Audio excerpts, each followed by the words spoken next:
जब देश में एक धाकड़ सरकार होती है तो दुश्मन भी कुछ करने से पहले 100 बार सोचता है। पाक ऑक्यूपाई कश्मीर भारत का था, है और रहेगा। इस पर हमारे दावे को कोई हिला नहीं सकता। बहन भाइयों, पीओके हमारा था, पीओके हमारा है, पीओके हमारा रहेगा। चिंता मत करो, भारत की ताकत बढ़ रही है। भारतीय जनता पार्टी की यहां पर वापसी, याद रखना, पाक अधिकृत कश्मीर भी फिर कश्मीर का ही पार्ट होने वाला है, जम्मू कश्मीर का ही भाग होने वाला है। कि जम्मू एंड कश्मीर के पीओके को आप भारत का हिस्सा नहीं मानते हो क्या? एग्रेसिव ना हो, जान दे देंगे इसके लिए। पीओके को लेकर इस वक्त की बड़ी खबर, पीओके को लेकर भारत की पाकिस्तान को आखिरी चेतावनी। विदेश मंत्रालय ने कहा पीओके जल्द खाली करे पाकिस्तान। इनफैक्ट पिछले 15 दिनों के भीतर ये दूसरी बार भारत की तरफ से असर्ट किया जा रहा है, जल्दी खाली करो पीओके। पाकिस्तान मोस्ट वांटेड आतंकियों को सौंपे, एमईए ने यह भी कहा। इसलिए कि भारत ने अब एक मन बना लिया है कि जहां ऑपरेशन सिंदूर है, जहां काइनेटिक तरीके से ठोका जा रहा है पाकिस्तान को, यहां डिप्लोमेटिक तरीके से लगातार दर लगातार पाकिस्तान के ऊपर प्रेशर है। कोई ऐसा दिन ना जाए जब पाकिस्तान के ऊपर या तो काइनेटिक प्रेशर ना हो, यानी कि तोप गोला बारूद का प्रेशर ना हो, या पाकिस्तान के ऊपर पानी का प्रेशर ना हो, या फिर पाकिस्तान के ऊपर डिप्लोमेटिक प्रेशर ना हो, स्पोर्ट्स का प्रेशर ना हो। पूरा का पूरा एक इकोसिस्टम भारत ने बना दिया। और रोज पाकिस्तान, जो भारत अक्सर कह रहा है पाकिस्तान से, और ये 2-3 बार कह चुका है, अब देखिए इसमें भी प्रेशर है कि पीओके तुम्हारा नहीं है, खाली करो, खाली करो। अब भारत धीरे धीरे धीरे चूड़ियां कस रहा है पाकिस्तान की दिनेश। नहीं, अब गौरव जी, ये तो यूएन रेजोल्यूशन में भी था कि पीओके को खाली करो जी। पहला स्टेप तो उसका वही था सर। गए थे आप सर, बिल्कुल ठीक कह रहे हैं कि पहला स्टेप वो था जो यूनाइटेड नेशन सिक्योरिटी काउंसिल के बात करते हैं ये लोग, प्लेबिसिट के बारे में पाकिस्तानी कहते हैं कि वहां पे वोट होना चाहिए, कश्मीरी अपना फैसला करेगा। ओ भाई, उसका पहला स्टेप तो ये है कि तुम लोग खाली करो, तुम खाली करो। तो पाकिस्तान क्या है, हमारे गले में वो हार पहना देता है हर समय कि इंडिया ने रोक रखा है। पहला कदम तो पाकिस्तान को करना है दिनेश, पहला कदम पाकिस्तान को उठाना है। पीओके को लेकर भारतीय जनता पार्टी के लोगों के दिमाग में ऐसा लगता है हमेशा फितूर सवार होता है। चुनाव चल रहे थे पिछले, और उसके बीच में योगी आदित्यनाथ ने बयान दिया था कि अगर हमारी सरकार बनी तो हम 6 महीने के अंदर पीओके ले आएंगे। आप देखना, चुनाव के बाद मोदी जी को तीसरी बार प्रधानमंत्री बनने दीजिए, अगले 6 महीने के अंदर आप देखेंगे कि पाक अधिकृत कश्मीर भी भारत का हिस्सा हुआ।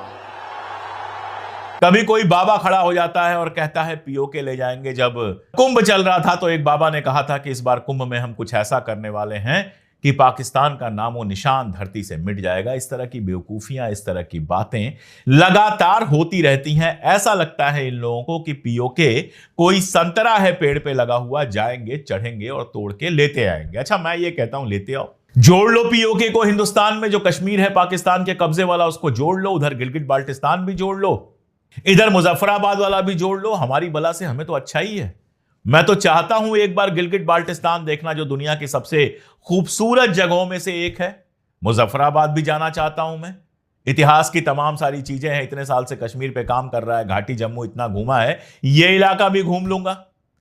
लेकिन ये पीओके करते करते इस बार क्या हुआ है कि 4 दिन में जब इन्होंने सीज फायर किया और उसके बाद इनसे सवाल पूछे जाने लगा कि भैया तुम तो पीओके लाने वाले थे, पूरे पाकिस्तान पे कब्जा कर रहे थे, 4 दिन में तुमने सीज फायर क्यों कर लिया? चलो, हमने ये भी मान लिया कि पाकिस्तान गिड़गिड़ाया तुम्हारे सामने कि सीज फायर कर लो, लेकिन जिसको पीओके चाहिए था उसने पाकिस्तान की इस गिड़गिड़ाहट को मान क्यों लिया? हकीकत यह है कि ट्रंप लगातार कह रहा है कि उसने समझौता कराया। चलो, जिसने भी कराया होगा।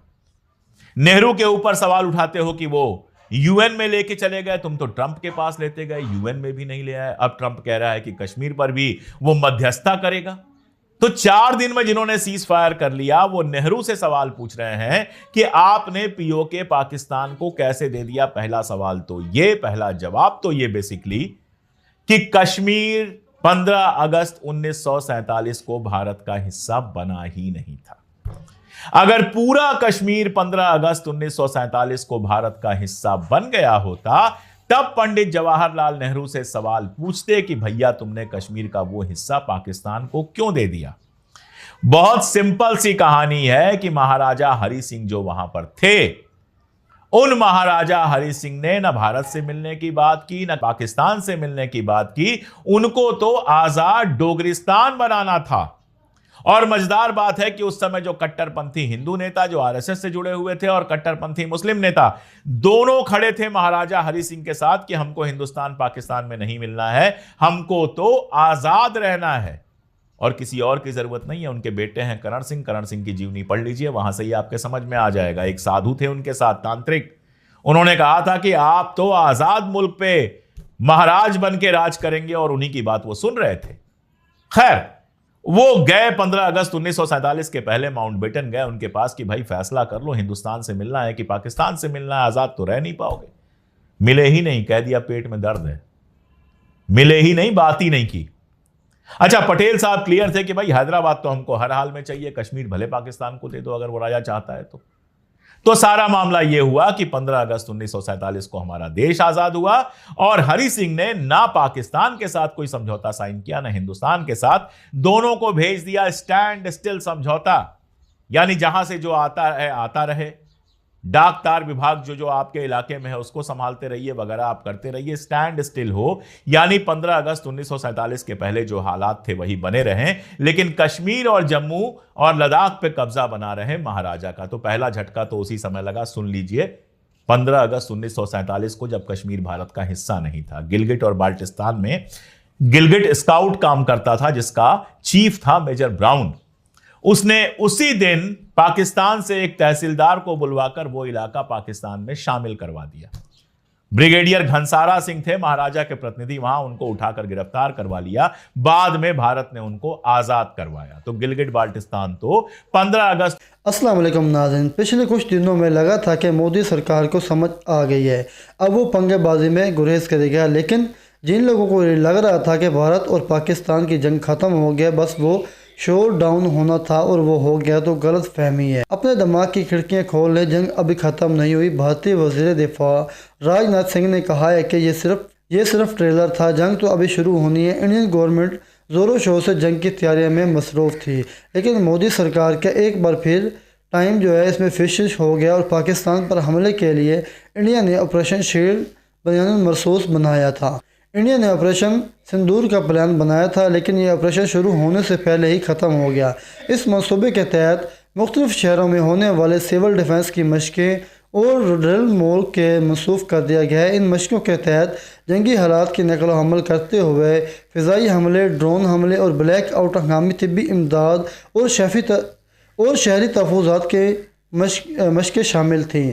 और यही सवाल है कि आखिर क्या ये वजह थी इतनी ज़ोरदार तैयारियां और बाद इंडिया को चौंका से ऑपरेशन शील्ड अचानक से ऑपरेशन सिंदूर करना पड़ा। और इसकी वजह से अमेरिकी सदर डोनाल्ड ट्रंप ने इंडिया को ये शटअप कॉल देते हुए ये वाज़ेह कर दिया है कि जंग बंदी चूँकि इन्होंने कराई है, लिहाजा ऐसा कोई भी कदम ना उठाया जाए जिससे इसकी बात ख़राब हो। चीन ने भी इंडिया को खबरदार कर दिया कि पाकिस्तान पर जहरियत की सूरत में वो गैर जानिबदार रहेगा। इस मकसद के लिए चीन ने बांग्लादेश में एक हवाई अड्डा ले लिया है। चीन बांग्लादेश में हवाई अड्डा किस मकसद के लिए बना रहा है, इस हवाई अड्डे से वो क्या मकसद हासिल करना चाहता है, इस सब पर आगे चलकर तफसीली बात करेंगे। पाक फ़ज़ाइया की बर्तरी प्रोफेसर ने महारत के कायल हो गई है। फ्रेंच फ़ौज की तर्जुमान ने यह सिर्फ राफेल तैयारे गिरने की तस्दीक कर दिया, बल्कि इन्होंने जो कहा है कि भारतीयों का सर शर्म से झुकने वाला काफ़ी है। पाकिस्तान के 2 टोक वार्निंग के बाद पाक अगवान तालिबान कही गई, इन्होंने सिर्फ इतना एक बल्कि फितना ख़वारिज और हिंदुस्तान के सर पर हाथ में उठा लिया है। इन पर वाज़ेह कर दिया कि अगवान सरजमीन किसी भी मुल्क के ख़िलाफ़ इस्तेमाल नहीं हुई और ना ही होने चाहेंगी। तालिबान हुकूमत के मौक़िफ़ में तब्दीली की क्या वजह बनी? पाकिस्तान का बॉर्डर स्टेट बनना एक वजह, तो पाकिस्तान का बॉर्डर जो है स्टेट बनना है। पाकिस्तान ने अफ़गानिस्तान और ईरान के सख्त लफ्ज़ों में पैगाम भेजा है कि इसकी सरजमीन अब कोई भी हमला हुआ तो फिर हम घुस कर मारेंगे। इसके बाद